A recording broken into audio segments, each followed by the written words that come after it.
Hey friends, Joe Edelmann here again with another tutorial.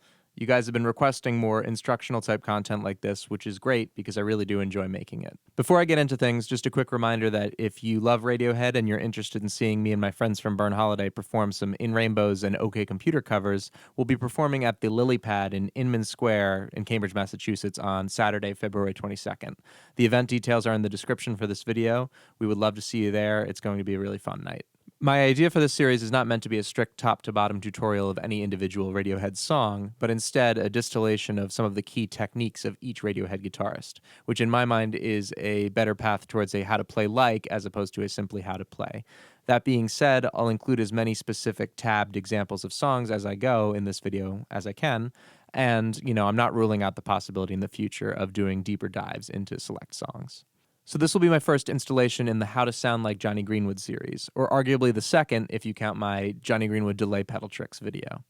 If you're interested in the tone side of this equation, you should check out my Radiohead Pedal Boards Explored video, where I dive into some of the key pedals that Jonny uses. Today I'm going to focus on a trick that Jonny uses that you may or may not be aware of, or if you are, maybe don't know what to call it, and which to me is one of the biggest fingerprints of his playing style, and that is his use of polymeter. The first question you might have, and one that I honestly ask myself before making this video, is what is polymeter and how is it different from polyrhythm? I have been guilty of using those two concepts interchangeably in the past, and while they are somewhat related, the key distinction comes in the concept of synchronization. In polyrhythm, the goal is synchronization of two different rhythms within the same bar. In other words, it's about playing X evenly spaced beats in the same amount of time as Y evenly spaced beats. In this way, the ones of each repetition of the figure line up. A good example of this would be the 3/2 polyrhythm, which you can hear in Radiohead's song Daydreaming.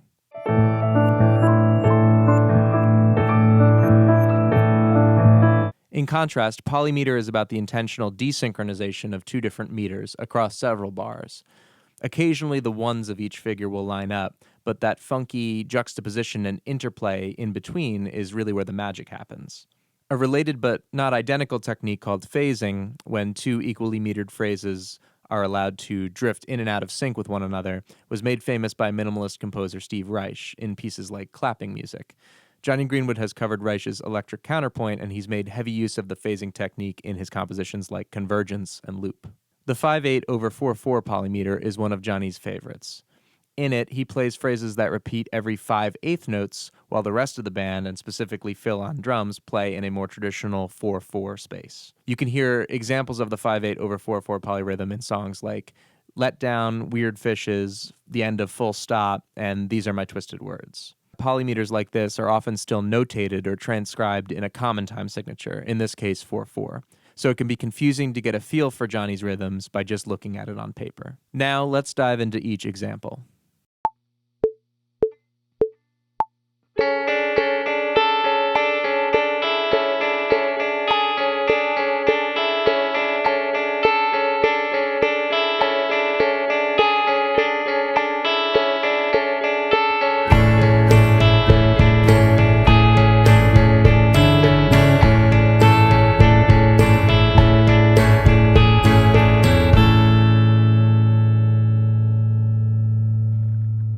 So for the song Let Down, what's particularly noticeable is his careful use of accented versus non-accented notes within each 5/8 grouping.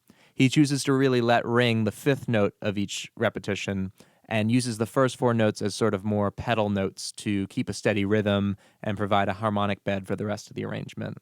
But these sort of soaring top notes are what you really focus on within the melody and what you can hear as an interesting and somewhat less predictable counter melody to what Tom is singing.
Weird Fishes is actually a 3-meter polymeter, since the first and main guitar riff that opens the song, which Jonny plays in unison with Ed, is in 3/8 time, and the part that he later switches to is in, again, 5/8 time, while Phil continues playing in 4/4 throughout. I'm referring to the live arrangement of the song here. Although Johnny's studio riff is similar, the live arrangement really calls the 5/8 to the forefront.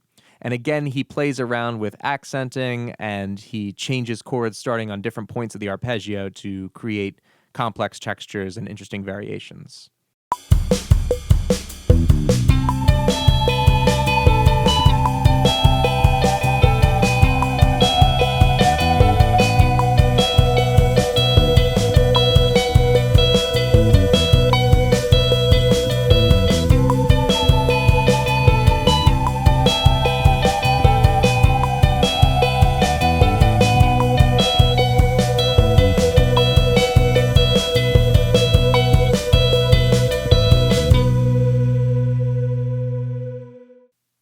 So Full Stop is a fun example with a couple of clever twists to it.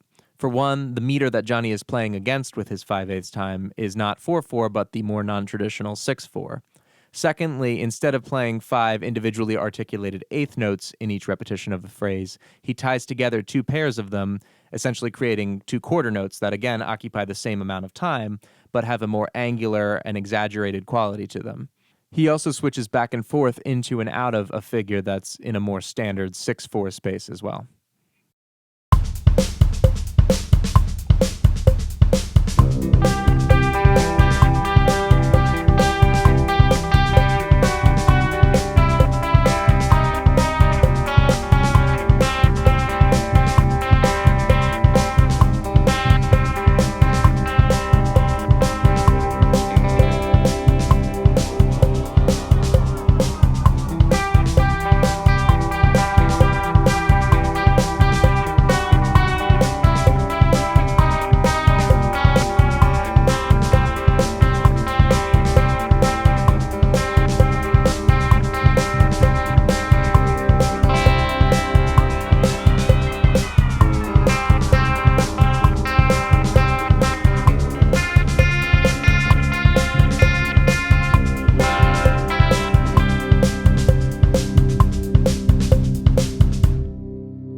So for the intro of These Are My Twisted Words, Jonny actually has some backup this time, since both he and Tom play the song's main 5/8 figure in unison, while Phil chugs away at a very brisk and stamina-testing 4/4. In the verses, they move to a 5/4 over 4/4 polymeter.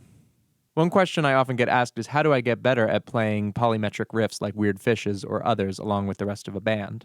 It can be a difficult skill to master because on the one hand, you have to keep track of your own meter for your phrases and ignore what the rest of the band is doing, but also still sort of keep track of what the rest of the band is doing so you can mind the chord changes. It's sort of like the pat your head and rub your stomach trick, or similar to the challenges that drummers and pianists face in terms of keeping track of different rhythms and different limbs. In this case, you were keeping track of one rhythm that you were playing, but also feeling an internal pulse of the rest of the band.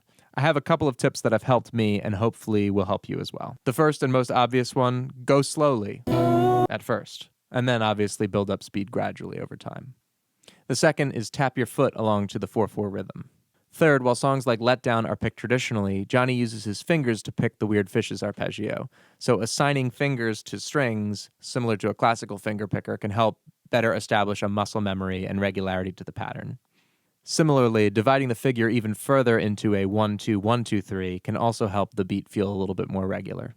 Or focus on the accented notes and study each measure separately to figure out where they fall within each bar. Sort of hear them as their own melody and consider the rest of the notes more as filler notes or as strums even to keep a regular rhythm. You can tell that Jonny does this and often will swing his guitar along with the accents to help him keep track of the phrase. That's going to do it for now. I'll be sure to be back with more of these types of videos in the future. If you haven't already, be sure to like and subscribe, and I'll see you guys soon.